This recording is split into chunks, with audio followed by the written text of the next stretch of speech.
The Super Bowl is set. It is going to be a rematch of Super Bowl 49, the Patriots versus the Seattle Seahawks. Let's talk about both conference championship games. What an NFC championship battle we had, man. The Seattle Seahawks pick up the 31-27 victory in a game that we all knew was going to be close. We all knew it was probably going to come down to the last play. It absolutely did. What a tackle by Devin Witherspoon. Sam Darnold, Mike McDonald, and the Seattle Seahawks are headed to the Super Bowl, man. Seattle, the most complete team in the NFL, is headed to the Super Bowl, and they showed you exactly why tonight.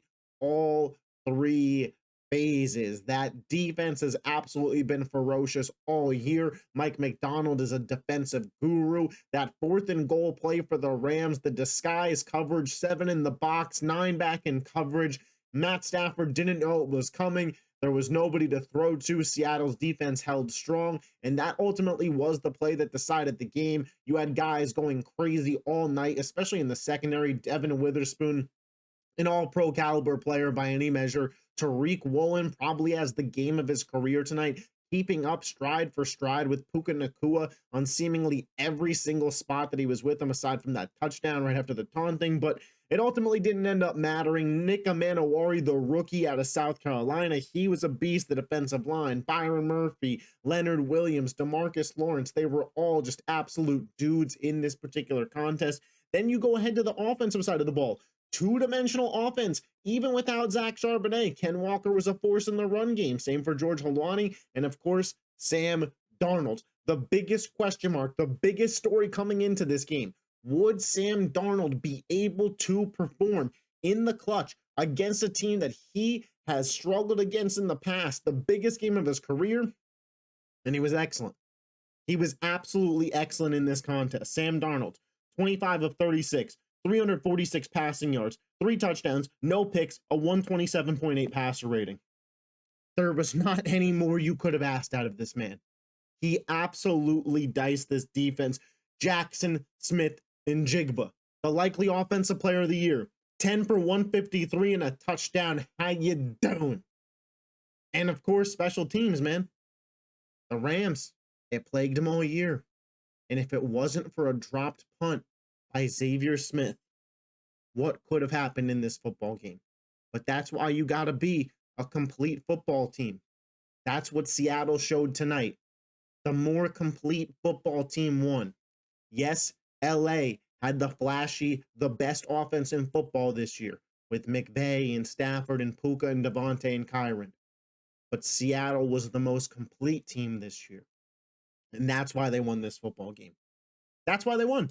At least to me, because both teams, I thought, performed exactly to where they were. And yes, this is coming from somebody who picked the Rams to win, but both of these teams performed to their strengths. Matthew Stafford, 22 of 35, 374 passing yards, 3 touchdowns, no picks. Puka had 165. Devontae had 89 and a touchdown. Parkinson, 62. Kyron Williams and Blake Corum combined for 100 yards. The offense showed up. The defense, they got 3 sacks. The secondary, it let them down again. Special teams, it let them down again.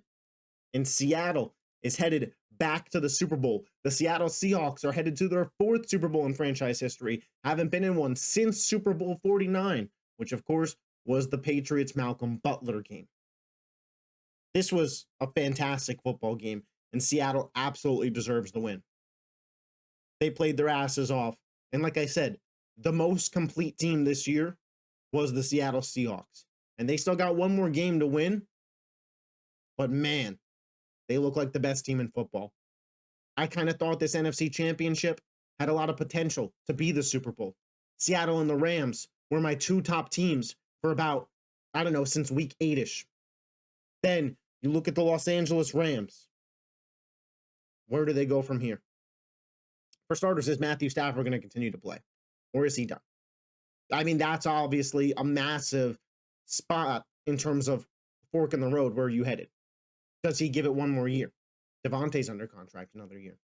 Do you give this team just one more offseason to bring in pieces to that secondary, to get special teams just right, and then you go one more shot at pushing for this Super Bowl title because you were oh so close? What do you call it? That's the question. But obviously, the Rams, there's holes on their roster. There isn't holes on Seattle's. And that's ultimately what this game came down to. You look at Philadelphia last year, most complete team in football. Yes, Kansas City had Mahomes. Philly was the most complete team. That's why they won the Super Bowl. The Rams, they have the MVP of the league, in my opinion, Matthew Stafford. But Seattle's the most complete team. That's why they're going back to the Super Bowl. And what an accomplishment for Seattle. Year 2, Mike Macdonald. Year 1 with Sam Darnold. Where was this Seahawks team 2 years ago? Missing the playoffs with Geno Smith at quarterback and Pete Carroll at head coach.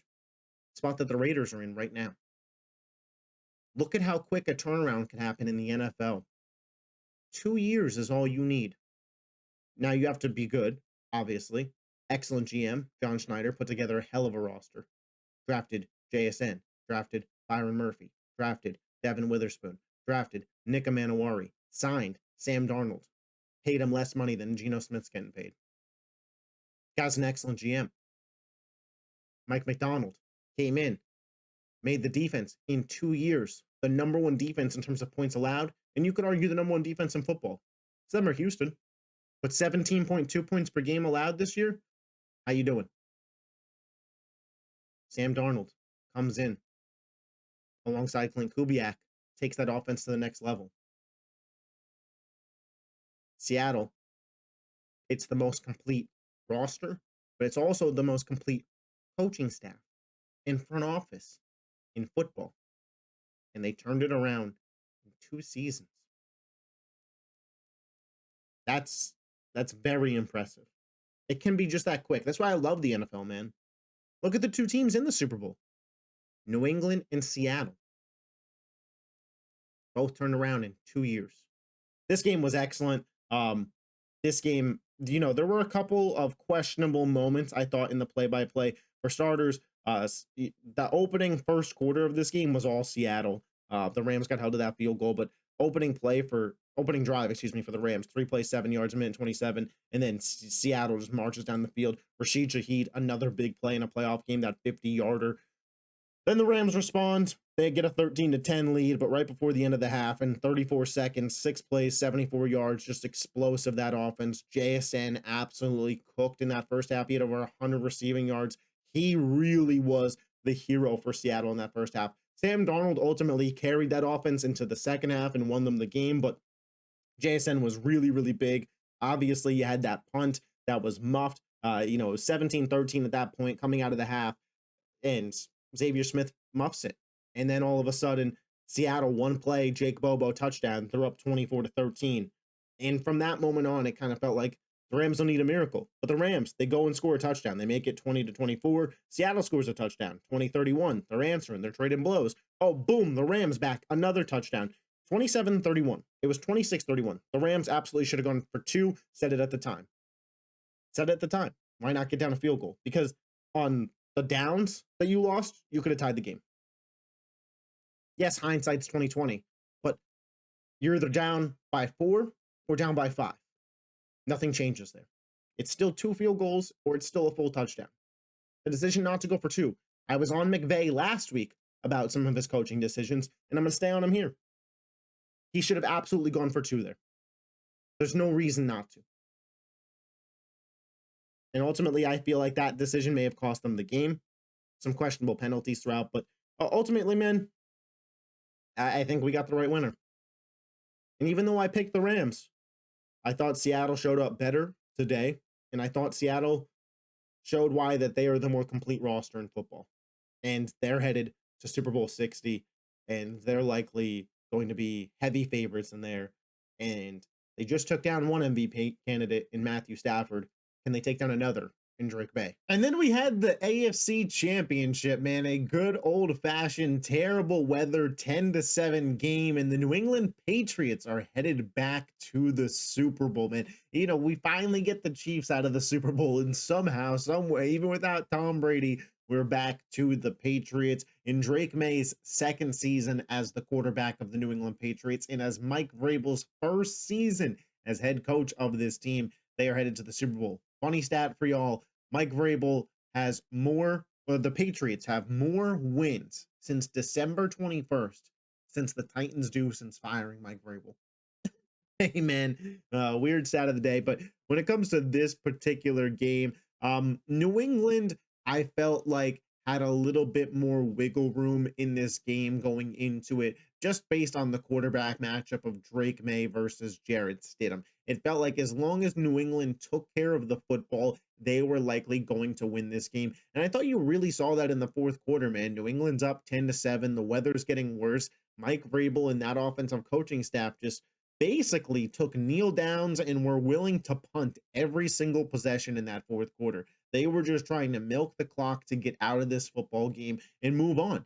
And they dared Denver to score 3 points and force them to make a drive. And Denver really wasn't able to. They didn't have an answer offensively.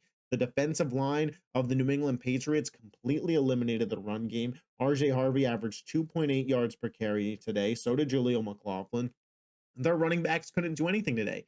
And the game got put on the shoulders of Jarrett Stidham. And aside from one drive, which he hit Marvin Mims on a 52-yard, deep bomb, he couldn't get anything going against this Patriots defense all day. The Patriots defense, when Milton Williams is healthy, when Christian Barmore is healthy, and when Christian Gonzalez is healthy, a three-man, top tier of talent that they haven't had most of the season. But when they have those guys, this is a high-end defense. And they showed it again in this particular game, man. You had Christian Gonzalez with basically a game-sealing interception. You look at the box score of this game. Drake Maye, 10 for 21 for 86 yards. No touchdowns, no picks. Ramondre Stevenson, 25 carries for 71 yards. He only averaged 2.8 a carry. Travion Henderson, 3 for 5. Like, nobody was moving the ball. This was a defensive battle. But ultimately, at the end of the day, Jarrett Stidham made one mistake, fumble, that the Patriots capitalized on. And Drake Maye's legs, where he was 10 for 65 today, he had the rushing touchdown. He, of course, had the first down to end of the game, gave New England just enough life because Drake Maye is just enough of a playmaker that having him was an advantage over having Jarrett Stidham. I'm going to be honest. I think if the Denver Broncos had this game, now obviously, or had Bo Nix in this game, because obviously everything changes, right? The game plan for both sides changes. But in this particular game plans aside, if the Denver Broncos had Bo Nix, I'm not so sure that they don't win this game 7-3. Truthfully, because I don't think Bo Nix fumbles the ball the way Jarrett Stidham did. And that was the only drive of the day that the Patriots scored a touchdown. So it's hard for me to put any of this blame for this game on the Denver Broncos defense. It's almost an impossibility. When you look at the offense, it just simply didn't function at a high enough level to win an AFC Championship game. And that falls, unfortunately, at the foot of injury. If you're a Broncos fan and you leave this game feeling, if we had Bo Nix, we would have won. I think that's totally justified. And it's not to take anything away from the Patriots. I picked the Patriots before the playoffs started to go to the Super Bowl. I think that they're a really good team. And I think that their defense was underrated. I think we've watched 3 straight really strong defensive performances from the New England Patriots, and people who want to hate on this team will still tell you, oh, light schedule, easy schedule. Like, they'll blame the other team over and over again. But at the end of the day, in 3 straight playoff games, the New England Patriots made the opposing quarterbacks very uncomfortable. And they basically eliminated the run game from all 3 teams. We'll see if they could do it in the Super Bowl. But that is the reality of who the New England Patriots are, especially with Milton Williams and Barmore healthy in the middle. Drake Maye did enough today to win the football game. You guys know me. In the playoffs, it's not about, gaudy numbers. Survive and advance.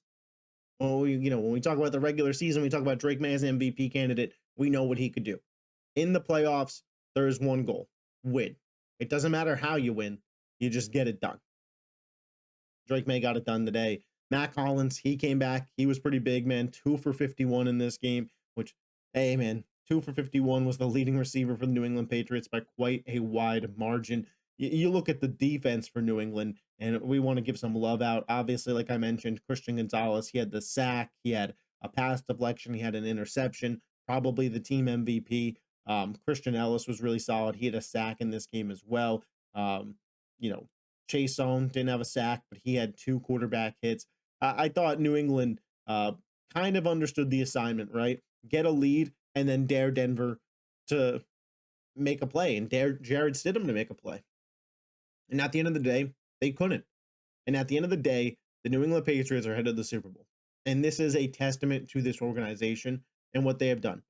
A year ago, they were starting Jacoby Brissett and had Gerard Mayo as their head coach.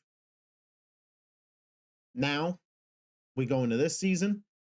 They moved on from Gerard Mayo because Mike Vrabel became available, and they knew how good of a head coach he was. They didn't wait and find out with Mayo. And maybe that's a shame for Gerard Mayo, but New England's not regretting that decision right now. Mike Vrabel is that dude and might be the coach of the year. He might win the damn award. They went from Jacoby Brissett as their day one starter to Drake Maye in year 2, a franchise quarterback, and a guy who, if he hoists a Lombardi in 2 weeks' time, probably a consensus top 5 quarterback in the NFL. The turnaround for this team has to be applauded. You took a couple years off. You were willing to give Belichick some leniency, let him be the guy. Kraft thought, you know what? Nope. This isn't the winning ways of the Patriots. Move on. 2 years later, back to the Super Bowl. It's an insane level turnaround. A team that had a top 5 pick for back-to-back years is now headed to the Super Bowl. It's insane. The team building, my buddy Javon said it. Coaching might matter more now than ever. Vrabel, McDaniels, Drake Maye. There's pieces. They don't even have a really strong pass rush. Matt Collins was the leading receiver today. The offensive line has its struggles. This isn't even a complete best version of this team. And now they're headed to the Super Bowl after an undefeated season on the road. Culture. The New England Patriots have it. Congratulations to the Patriots for getting to the Super Bowl. For Denver, heartbreaks for you guys. I get it. If I was a Broncos fan, I'd be feeling like that should be us. If we had Bo Nix, we'd be in the Super Bowl. And as an unbiased fan, I probably agree. You probably win this game with Bo Nix. But similar to the Patriots, where I feel like, hey, you got the right head coach, you got the quarterback, roster's kind of only getting better. There's a long runway. I don't think Denver is going anywhere.